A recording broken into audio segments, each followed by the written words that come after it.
Halo, kamu lagi mendengarkan podcast Resensi Buku yang merupakan kolaborasi antara Podcast Main Mata, Gramedia Pustaka Utama, Gramedia Digital, Goshen Suara Indonesia, dan didukung oleh jaringan Potluck Podcast. Selamat mendengarkan. Hai, ini Lia Kusumawardani dan aku mau cerita tentang buku memoarnya Tara Westover yang berjudul Terdidik, terbitan Gramedia Pustaka Utama yang baru saja selesai aku baca. Ini buku terjemahan yang dialih bahasakan oleh Berkat Setio dari judul aslinya Educated. Untuk edisi bahasa Indonesianya terbit di tahun 2021 ini. Dan bukunya ini cukup tebal ya, cerita intinya saja sekitar 490 halaman. Di bukunya ini, penulisnya Tara Westover menceritakan dengan cukup detail bagaimana keluarganya terbentuk dan kemudian menjalani hidup yang mungkin agak berbeda dengan orang pada umumnya. Dia cerita ayahnya itu orang yang berasal dari keluarga seperti apa, ibunya juga begitu, dari keluarga yang bagaimana, kemudian juga di rumah bagaimana pola asuh didik orang tuanya kepada Tara dan kakak-kakaknya, bagaimana juga orang tuanya bekerja dan mengisi hari-harinya. Jadi sebagai pembaca, kita akan paham nih bagaimana Tara dan kakak-kakaknya dibesarkan, dalam keluarga yang seperti apa mereka berkomunikasi dan kemudian menjalani hari-harinya. Tara ini anak bungsu dari 7 bersaudara, Tony, Sean, Tyler, Luke, Audrey, Richard, itu semua nama kakak-kakaknya. Mereka ini keluarga yang tinggal di pegunungan Idaho. Yang mendominasi cerita di buku Terdidik ini sebenarnya lebih ke urusan bagaimana ayahnya memimpin keluarga ini ya, yang kemudian menghasilkan karakter dari Tara dan juga kakak-kakaknya yang lain gitu. Ayah mereka ini seorang pencemas yang selalu khawatir terhadap segalanya. Jadi si ayah ini menimbun banyak hal untuk berjaga-jaga karena takut berbagai hal buruk terjadi. Tadinya kalau menurut kakak-kakaknya, ayahnya tuh tidak separno ini gitu. Tapi entah bagaimana ceritanya, makin hari si ayah makin penuh ketakutan dan seperti menciptakan teori-teori sendiri di kepalanya. Jadi sebenarnya kalau di buku ini sempat diceritakan bahwa memori terhadap si ayah yang yang diingat oleh kakak-kakaknya, beberapa kakaknya yang paling tua gitu ya, agak sedikit berbeda dengan memorinya Tara gitu, karena kakak-kakaknya sempat mengalami ayahnya yang tidak separno ini gitu. Jadi sempat ada momen di mana ayahnya ya kayak orang biasa aja gitu. Tapi ya karena setiap hari, karena makin hari makin penuh ketakutan, dan pada saat Tara lahir orang tuanya si ayah ini udah kayak gitu ya, jadi Tara nggak dapet tuh memori itu. Teori-teori si ayahnya ini yang juga akhirnya bikin si ayah itu tidak percaya institusi pendidikan, dia tidak percaya pengobatan medis modern, dia juga parno sama pemerintah yang dalam benaknya tuh mungkin akan memburunya sewaktu-waktu. Pokoknya ribet lah si ayah inilah ya. Walaupun memang dalam kenyataannya kan kemudian beberapa teorinya tuh tidak terbukti gitu ya. Biasanya kan kalau orang teorinya tidak terbukti, ya kemudian dia akan ya udah mengakui dan kemudian pindah ke teori yang lain atau mengikuti yang sudah berjalan gitu. Tapi enggak, si ayah ini enggak begitu. Walaupun teorinya enggak terbukti dan dalam beberapa kejadian tuh malah hampir mencelakakan anggota keluarganya, tapi si ayah ini tetap aja kekeh, teguh pendirian gitu dengan teori-teorinya. Pemikiran ayahnya ini yang bikin anak-anaknya juga hidup dalam berbagai keribetan. Kalau sakit nggak boleh ke dokter.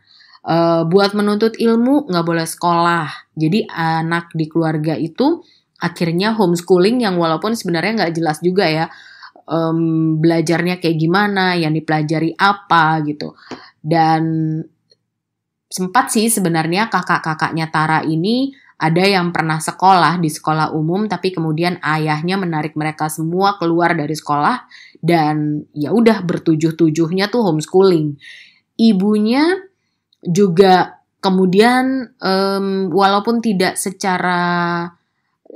mendapatkan kekerasan secara fisik ya, tapi dari penekanan kata-kata ayahnya gitu. Ibunya dipaksa bekerja menjadi bidan ilegal, dipaksa untuk mengikuti kemauan-kemauan ayahnya yang padahal ibunya juga tidak suka.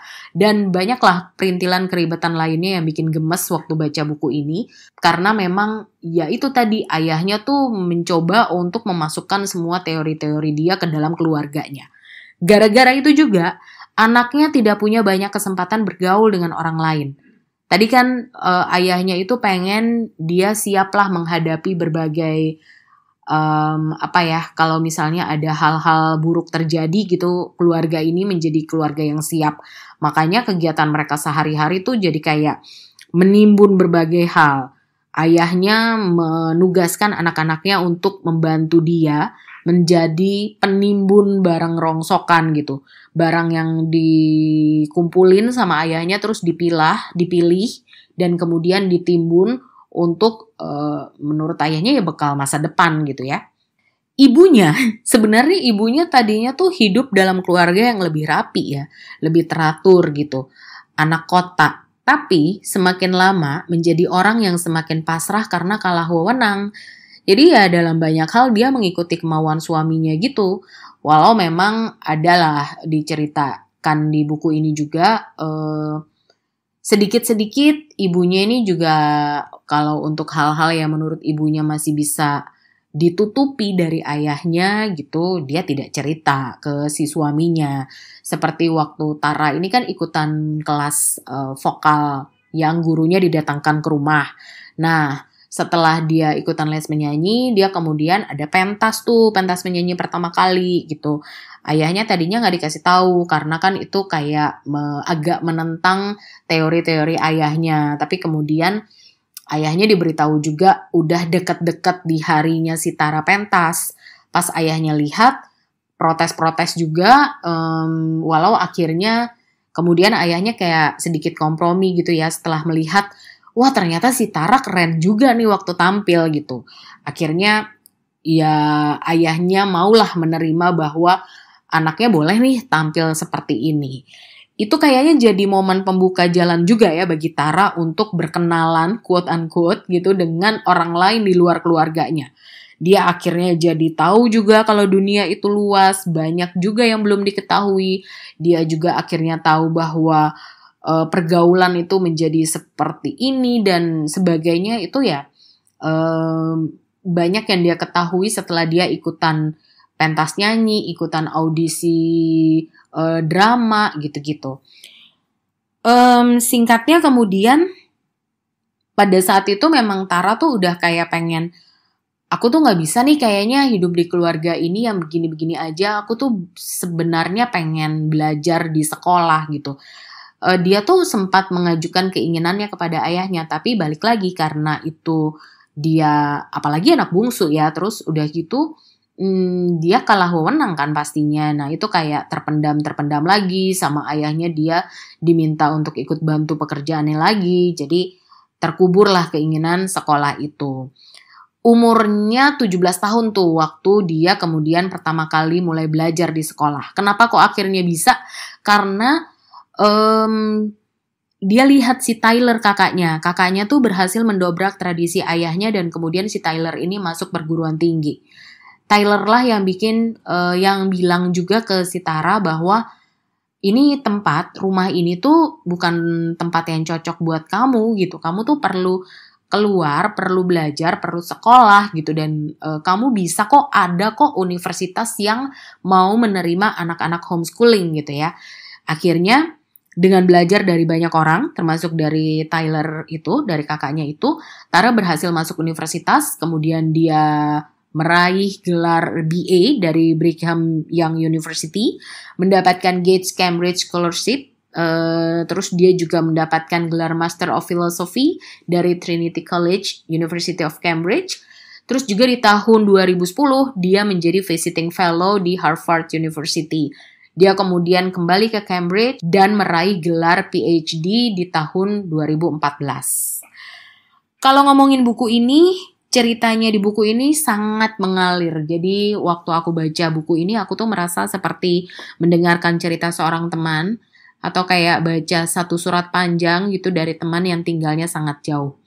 Paling ya satu hal yang aku capek bacanya itu kalau Tara udah terlalu detail gitu ya, menceritakan satu adegan atau satu hari yang panjang gitu dia ceritain dari awal sampai akhirnya terjadi gitu. Kayak bagaimana dia dan kakaknya itu mengurus kuda kakeknya. Nah itu tuh agak bosen tuh aku baca di bagian yang terlalu detail itu. Tapi selebihnya sih asik dibaca. Buat aku, membaca memoir orang lain itu seperti melihat perspektif berbeda dari sebuah kehidupan. Dan itu selalu begitu. Seperti melihat, oh iya ya ada nih ternyata di luar sana orang yang mikirnya seperti itu. Orang yang berperilaku seperti itu gitu dan lain sebagainya. Jadi menarik sih melihat berbagai hal yang beragam dari keluarga dan kehidupan orang lain. Melihat juga bahwa dari keluarga yang sama nih kayak keluarganya si Tara, cara menerima setiap anak itu berbeda. Sifat masing-masing kayaknya mempengaruhi juga bagaimana dia tumbuh. Dan itu terbukti di buku ini. Walaupun si 7 anak ini dididik dan hidup di keluarga yang sama, tapi masing-masing punya gaya dan cara yang berbeda menjalani hidupnya. Walaupun memang masing-masing itu juga kayak punya luka masa kecilnya sendiri-sendiri gitu ya, yang kemudian harus disembuhkan pada saat mereka dewasa gitu. Tapi how to-nya itu yang kemudian menarik juga untuk diikuti dan diceritakan juga sih oleh Tara di buku ini dengan sangat asik gitu. Jadi enak juga mendengarkan ceritanya gitu ya, membaca ceritanya Tara. Ada banyak halaman juga yang bikin aku gemes, bikin kesel terhadap perilaku ayah dan salah seorang kakaknya yang sangat kasar. Itu emosi banget pas baca. Kadang ikut emosi juga kalau lihat respons ibunya yang terbawa arus keluarga itu. Ada bagian yang aku tuh kayak ngerasa, ibu ini, padahal ibu ini bisa loh melakukan sesuatu hal yang bisa mencerahkan keluarga ini gitu. Tapi kenapa kok dia tidak melakukannya gitu ya. Tapi ya gitu, baca buku ini makin bikin sadar kalau bukan berarti nih bila kita memiliki keluarga yang menurut kita berantakan, itu akan otomatis bikin kita berantakan. Jadi itu kayak bukan alasan gitu. Buktinya si Tyler bisa, buktinya si Tara ini juga bisa. Jadi kalau mau berusaha, kita bisa bikin hidup kita keluar dari hal-hal yang berantakan itu. Kita yang menentukan kita ini mau jadi apa, mau jadi seperti apa, dan mau punya hidup yang bagaimana. Kendalinya tuh ada dalam diri kita. Itu kayak kalimat yang ada di buku ini yang ditulis sama Tara. Sebenarnya ada banyak kalimat dalam buku ini yang menarik buatku, tapi salah satunya kurang lebih yang ada di paragraf ini. Tara tuh menulis begini. Rasa pembenaran tidak memiliki kuasa atas rasa bersalah.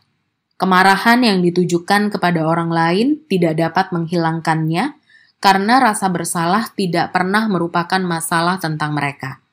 Rasa bersalah adalah ketakutan seseorang akan kemalangannya sendiri, dan itu tidak ada hubungannya dengan orang lain.